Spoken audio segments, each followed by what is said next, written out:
Right, నమస్తే, welcome to Andhraprabha.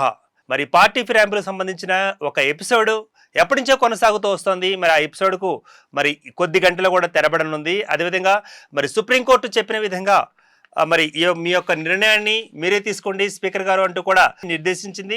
ఆ మేరకు మీరు సబ్మిట్ చేయండి, మీరు ఇచ్చే రిపోర్ట్ అంటూ కూడా సుప్రీంకోర్టు ప్రామాణికంగా హెచ్చరికలు జారీ చేసిన నేపథ్యంలో మరి 5 ఎమ్మెల్యేలకు సంబంధించి నిన్న వారి తరఫున న్యాయవాదులు అసెంబ్లీలో మరి విచారణ చేపట్టారు. ఆ తర్వాత మరి మిగతా ముగ్గురు ఎవరైతే ఉన్నారో ఆ ముగ్గురు సంబంధించి కూడా విచారణ ఆల్రెడీ చేపట్టిన క్రమం ఉంది.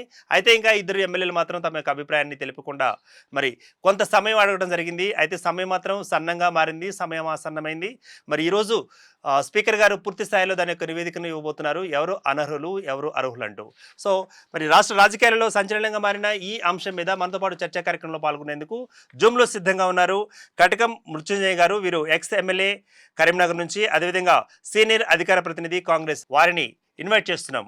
మృత్యుంజయ్ గారు నమస్తే అండి, వెల్కమ్ టు ద షో. నమస్తే అండి. రైట్, మరి అదేవిధంగా ఎల్ గోవర్ధన్ గారు, వీరు బీఆర్ఎస్ సీనియర్ నాయకులు, మరి వారు కూడా జూమ్ లో మనతో పాటు జాయిన్ అయ్యారు. గోవర్ధన్ గారు నమస్తే అండి. నమస్తే అండి. రైట్, మరి ముందుగా మృత్యుంజయ్ గారు మీరు స్పందించండి. మరి స్పీకర్ సంబంధించిన ఒక తీర్పు నిన్న వెలువరించడం జరిగింది, మరి డిస్మిస్ చేయడం జరిగింది. పిటిషన్ వేసిన బీఆర్ఎస్ అభ్యంతరాన్ని కూడా డిస్మిస్ చేయడం జరిగింది. మరి రాష్ట్ర రాజకీయాలలో దీన్ని ఎలా తీసుకుంటారంటారు, ఎలా ముందుకెళ్ళబోతున్నారు? ఇప్పుడు ఇవాళ స్పీకర్ గారు ఇచ్చినటువంటి నిర్ణయం అది రాజ్యాంగబద్ధంగా, తర్వాత లెజిస్లేటివ్ రూల్స్ ఓకే ఏవైతే ఉన్నాయో దాని ప్రకారంగానే ఇవాళ స్పీకర్ గారు ఆ నిర్ణయం ఇవ్వడం జరిగింది.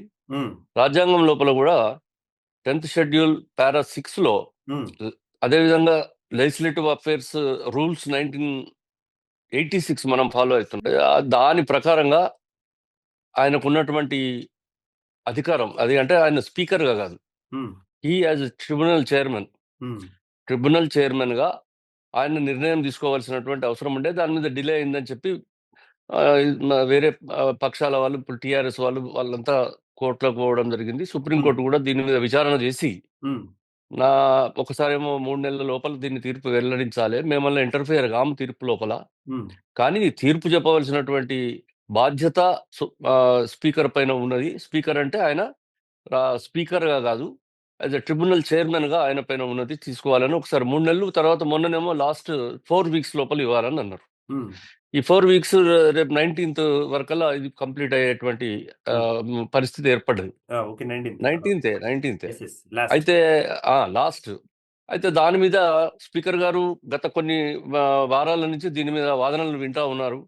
వాళ్ళ న్యాయవాదులు, వీళ్ళ న్యాయవాదులు, కంప్లైనెంట్స్, తర్వాత రెస్పాండెంట్స్ వాళ్ళందరూ కూడా అటెండ్ అయ్యి వాళ్ళ యొక్క వాదనలు, ప్రతివాదనలు వినిపించిన తర్వాత స్పీకర్ గారు, తర్వాత ఆయన ట్రిబ్యునల్ చైర్మన్ గా ఆయనకున్న అధికార పరిధి లోపల ఆయన ఈ నిర్ణయం తీసుకున్నది ఏంటంటే, ఇది నేను నా దగ్గర కంప్లైనెంట్స్ ఏదైతే ఫిర్యాదు చేసిందో దానికి సంబంధించినటువంటి ఆధారాలు సమర్పించలేదు. తర్వాత రెండోది, దానికి నాకు వాళ్ళు పార్టీ మారినట్టు ఎటువంటి ఆధారాలు నా దగ్గర లేవు. తర్వాత వాళ్ళని అడిగితే కూడా వాళ్ళ స్టేట్మెంట్స్ కూడా మేము పార్టీ మారినామని కూడా వాళ్ళు ఎక్కడ చెప్పడం లేదు.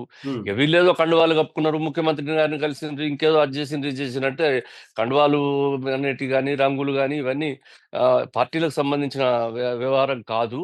అందుకొరకు ముఖ్యమంత్రిని ఎందుకు కలిసినట్టు, ముఖ్యమంత్రిని ఒక శాసనసభ్యులుగా ఒక అధికార పార్టీ ముఖ్యమంత్రి అధికారంలో ఉన్నారు కాబట్టి వాళ్ళ నియోజకవర్గాలలో అవసరాలకు, వనరులకు, నిధులకు, అనేక కార్యక్రమాలకు ఎంతో మంది కలుస్తూనే ఉంటారు. దాంట్లో ముఖ్యమంత్రిని కలిసినంత మాత్రాన పార్టీ మారిండని అనడానికి వీల్లేదు అనేటువంటి ఒక నిర్ణయాన్ని స్పీకర్ గారు వెలుబుచ్చారు. The complainants are most welcome to go to the courts whenever it requires.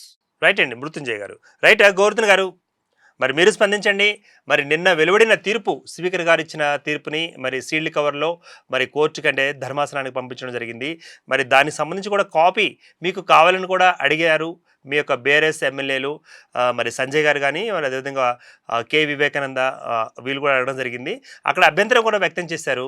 మరి దీని మీద మీ యొక్క స్పందన ఏంటండి గోవర్ధన్ గారు? ఈ ప్యానల్లో మన ఎక్స్ఎమ్మెల్యే గారు ఉన్నారు.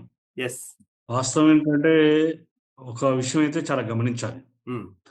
పార్టీ ఇది స్పీకర్ గారు రాజ్యాంగబద్ధమైన పదవిలో ఉన్నారు, ఎందుకంటే ఆయనకు ఒక డిస్క్రిమినేషన్ పవర్ కూడా ఉంది. హ్మ్. కానీ ఇప్పుడున్న పరిస్థితులు ఏందంటే, ఆ రోజు తుక్కుగూడ సభలో రాహుల్ గాంధీ గారు మొత్తం ఈ పార్టీ ఫిరాయింపుల చట్టాన్ని మేము ఖచ్చితంగా అమలు చేస్తాం. హ్మ్. ఇంకా రేవంత్ రెడ్డి అయితే ఇతర పార్టీల నుంచి వచ్చినోళ్ళని మాత్రం రాళ్ళతో కొట్టండి. హ్మ్. మేము చేర్చుకుంటని చెప్పి, ఇప్పుడున్న వాళ్ళ యొక్క అంటే రాజ్యాంగబద్ధంలో ఉన్న స్పీకర్ గారి మీద మనం కామెంట్ చేయడం కాదు గానీ, హ్మ్. వారికున్న ఒక అధికారం. ఇలా ఎవరు చెప్పినా చిన్న పిల్లగాడిని అడిగినా వాళ్ళ పార్టీ మారననేది అందరికి తెలిసిన విషయం. అందరికి తెలిసిన ఉన్నాం. కానీ రాజకీయాల కోసమే ఇలా ఏదో అభివృద్ధి కోసమే అని జాయిన్ అయ్యి ఉంటే ఈరోజు ఇంత చర్చ కూడా లేదు. ఎందుకంటే వాళ్ళు పార్టీ మారారు. పార్టీ మారిన పరిస్థితులు అందరూ కూడా కండువ కప్పింది వాస్తవమే. సీఎం లాంటి వాళ్ళు కూడా ఒక మాటకు ఎందుకంటే దురదృష్టం ఏందంటే కాంగ్రెస్ ఇదొక 420 అబద్ధాలు ఇదొక నంబర్ 1 అబద్ధం కూడా చేర్చవచ్చు. అంటే ఇది 421 అబద్ధం కింద అవుతది. ఎందుకంటే ఈరోజు మనం ఇలా అవసరాల కోసమే కాదు, ఇలా రాజకీయాలు గూడా ఒక దేశవ్యాప్తంగా రాజకీయాలు ఇలా తెలంగాణ వైపు చూస్తున్నారు.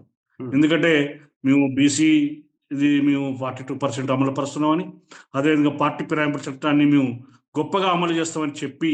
చెప్పిన అటు గల్లీలో, ఢిల్లీలో చెప్పి ఇలా లాస్ట్‌కొచ్చేవరకే ఏదో ఏమంటారుగా కొండంత రాగానే కుక్క ఎలకబట్టినట్ట పరిస్థితిలో ఇయాల కాంగ్రెస్ పార్టీ వ్యవహరిస్తుంది. ఒక రకంగా ఇది భవిష్యత్తు తరానికి అంటే భవిష్యత్తు రాజకీయాల్లో ఇయాల కాంగ్రెస్ పార్టీకే దెబ్బ.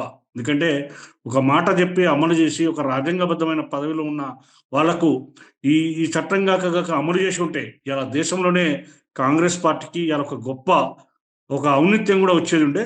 కానీ దురదృష్టం ఏందంటే అటు రాహుల్ గాంధీ గారు గూడా ఇన్వాల్వ్ కాకపోవడం, హ్మ్. ఇటు రేవంత్ రెడ్డి తనకున్న తనకున్న పలుకుబడితోని స్పీకర్‌ని ఈ ఇన్‌ఫ్లుయెన్స్ జేయడం, ఇయన్నీ జరగడం వల్ల ఈరోజు ఆ తీర్పు చెప్పడం జరిగింది.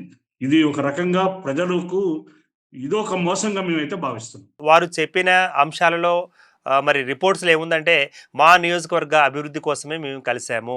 మాకు కావాల్సిన నిధులు, ఆ నిధులను అడగడానికి రేవంత్ రెడ్డి గారి దగ్గరికి వెళ్ళడం జరిగింది.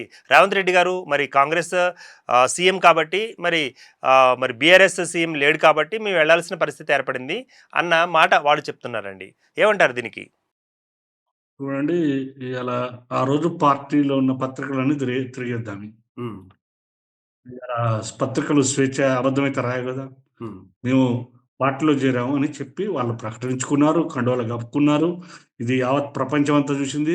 తెలంగాణ సమాజం గూడా చూసింది. హ్మ్. ఇయాల మేము గూడా ఒక రకంగా అనుభవిస్తున్నాం. హ్మ్. మా పార్టీ గూడా ఏంది గతంలో 2/3 మెజార్టీ ఉండి, హ్మ్. ఇయాల మా పార్టీలోకి మిగతా వాళ్ళతో విలీనమయ్యారు. హ్మ్. ఆ సందర్భంలో ఎన్నికలకొచ్చినాక ఏమైంది? హ్మ్. ఆళ్ళకిచ్చిన టికెట్లు ఒక్కటి గూడా గెలవలే. ఓకే. రేపు దురదృష్టం ఏందంటే కాంగ్రెస్ పార్టీకి ఇప్పటికే ఆహ్, అన్ని అబద్ధాలు జెప్పి ఇయాల అధికారానికి వచ్చిర్రు. అధికారంలో ఉన్నారు. Thanks for participation. మరి మొత్తంగా ఎక్స్ ఎమ్మెల్యే కరీంనగర్ నుంచి సీనియర్ అధికార ప్రతినిధి కాంగ్రెస్ నుంచి కటకం మృత్యుంజయ్ గారు మనతో పాటు జాయిన్ అయ్యి మరి ఆయన యొక్క అభిప్రాయాలు వ్యక్తీకరించినందుకు ధన్యవాదాలు తెలియజేస్తున్నాం.